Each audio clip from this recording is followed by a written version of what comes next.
Hey, Antonio. Hey, good morning, Cole. How are you? I'm doing well, thank you. It was great speaking to you again. My first question is, can you tell us about the upcoming Talladega race?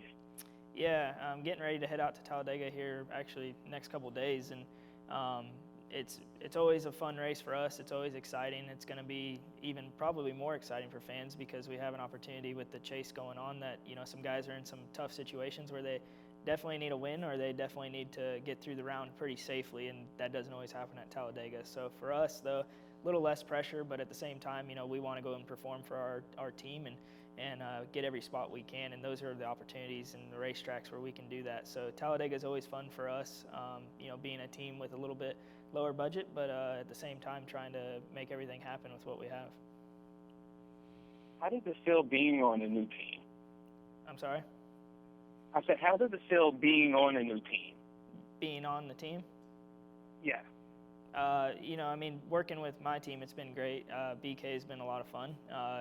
We started out with Swan Racing, I'd say, was a big thing, and then switching over to BK Racing was a good improvement. And for us, we've been trying to get our feet back underneath us a little bit, and at the same time, try to improve our team a little bit. So it's been a little bit of trying to get our feet back under us when we got into a new team, and I think we've done that pretty quickly and pretty nicely, and the team's welcomed us well. So.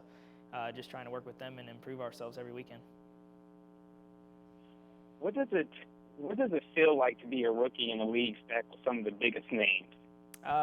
Being a rookie's definitely always hard because the guys are always pushing you and trying to, kind of make sure that they know that they're the veterans and you're the rookie. But at the same time, being one of the top 43 drivers in the world is a great opportunity and a once-in-a-lifetime opportunity, really. And to be able to say that, did it at 23 years old and right here racing against the big name guys and trying to make it happen, climbing the ranks in NASCAR.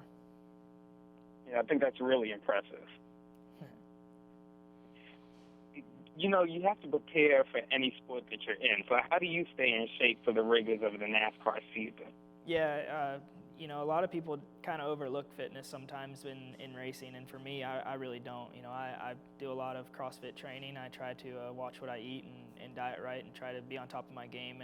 And I think it's been a huge improvement in my racing, and I think it's been also something that's kind of made my year better because through this year, I do personally a lot of CrossFit training and putting myself in some tough situations and hard workouts that necessarily I don't really want to be in. So sometimes, when you're in the car and a day's not going the way you want it and you're in a situation where you don't want to be, you can push through it, and it just mentally makes you tough as much as it does physically.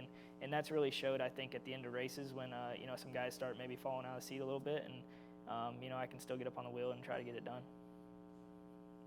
I've always wondered this, like when you're in the car, you're about to get ready, to begin the race. What's going through your mind at the time? Yeah, those are definitely insane moments, and I'd say the biggest thing is, it works perfect with my sponsor with Speed Stick gear. I mean, they talk about a gear-up moment. You talk about getting in a car, getting all your gear on, and getting ready to race. It's always the pressure that's just kind of all comes down to that moment. But at the same time, you're getting strapped into your race car, and you just all the things are going through your mind of, I hope we've done everything right. I hope we've made the right setups, made the right calls, and you just try to remember everything, make sure you got your pit cycles kind of figured out and understand where you're going to be and what you're going to try to push through the race and race each segment is kind of the way that I attack each race. With our pit stops, I just race to each segment is each pit stop and just try to push forward each of those about every 45 laps and break the race down into that. I think for me, if I was in that position, I'd probably be sweating. My hands would be shaking the whole time before the race began. Yeah. So my last question is, how can fans enter the Men's Speed Stick Gear Up Challenge sweepstakes?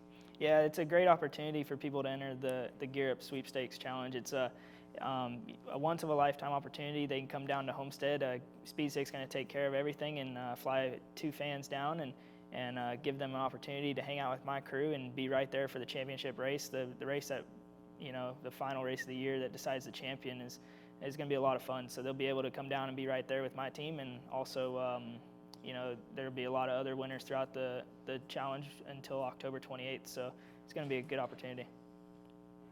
Paul, I really want to thank you for taking out the time to speak with me today. It's a pleasure speaking with you again, and I can't wait to share this interview with my fans and, hopefully get them signed up for the Speed Stick Gear Up Challenge sweepstakes. Awesome. I appreciate it. All right, take care. Thanks.